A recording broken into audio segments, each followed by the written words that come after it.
Hello दोस्तों अक्सर देखा गया है कि गुदा मार्ग से संबंधित किसी भी रोग को पेशेंट बवासीर समझ लेता है, जबकि वो बवासीर हो भी सकती है और नहीं भी हो सकती है।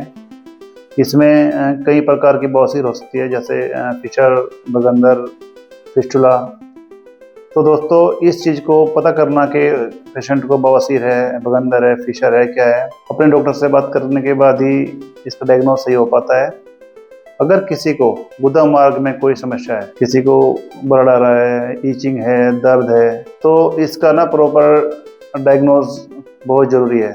ये पता होना बहुत ज़रूरी है कि वो बवासीर है, फिशर है या कुछ और दिक्कत है। दोस्तों बवासीर के बाद अगर कोई और रोग गुदा मार्ग से संबंधित है तो वो फिशर होता है। दोस्तों पेशेंट को सोच के बाद इसमें दर्द, जलन का एहसास होता है और घंटों तक पेशेंट दिक्कत फील करता है। दोस्तों फिशर एक ऐसी बीमारी है जिसमें किसी को कॉन्स्टिपेशन होने की वजह से, प्रेशर लगाने की वजह से वहाँ पर कट लग जाता है, जिससे पेशेंट को सोच के बाद जलन, खुजली, ईचिंग, दबाव सा बना रहना ये हो सकता है। हालांकि इसके लक्षण बवासीर से बहुत मिलते जुलते होते हैं, पर ये उससे एकदम अलग होता है, ये बवासीर नहीं होती है। इसमें क्या होता है कि पेशेंट की कॉन्स्टिपेशन की वजह से या कोई पेशेंट जो लंबे समय तक सिटिंग का काम करता है, उसको गुदा मार्ग टाइट हो जाता है, जिससे उसको मलद्वार में टाइटनेस होती है और पेशेंट प्रेशर लगाता है सोच के समय, तो वहाँ पर कट हो जाता है। और अगर ये क्रोनिक हो जाए तो उसे क्रोनिक फिशर कहते हैं। इसमें क्या होता है कि पेशेंट को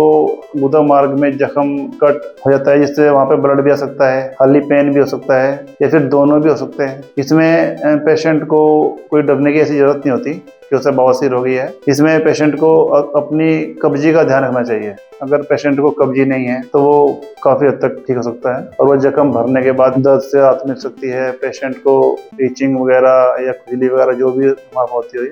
दोस्तों फिशर में ब्लड का आना कोई ज़रूरी नहीं होता। वहाँ पर अगर किसी पेशेंट को दर्द है, जलन हो रही है, सोच के बाद अनकंफर्ट फील कर रहा है, तो ये फिशर के लक्षण हैं। अगर किसी को क्रोनिक फिशर हो जाए, अगर किसी पेशेंट को लंबे समय तक कब्जी रह जाए या क्रोनिक फिशर रह जाए, तो वहाँ पर एक टैग या खाल इकट्ठी हो जाती है, जिससे पेशेंट समझ लेता है कि वो बवासीर के मस्सा है, जबकि वो बवासीर का मस्सा नहीं होता, वो टैग होता है। किसी को अगर क्रोनिक फिशर हो तो उसमें होता है। तो दोस्तों अगर किसी को क्रोनिक फिशर है या फिर एक्यूट फिशर है, दोस्तों एक्यूट फिशर उसे कहते हैं किसी पेशेंट को अगर कब्जी है और वो प्रेशर लगाए तो वहाँ पे जख्म हो जाता है और फिर जलन होती है, ये एक्यूट फिशर होता है। या फिर कोई लेडीज अगर प्रेग्नेंट है, क्योंकि अक्सर देखा गया है कि गर्भावस्था में ये बीमारी अक्सर औरतों में होती है, जिसे फिशर कहते हैं। इसमें मेन सिम्टम्स जो होते हैं वो ईचिंग के होते हैं, जलन के होते हैं, दर्द के होते हैं, चुभन के होते हैं। खून आना कोई पक्का नहीं होता, खून आ भी सकता है, खून नहीं भी आ सकता है। हाँ, अगर किसी पेशेंट को सोच के बाद दर्द हो रहा है तो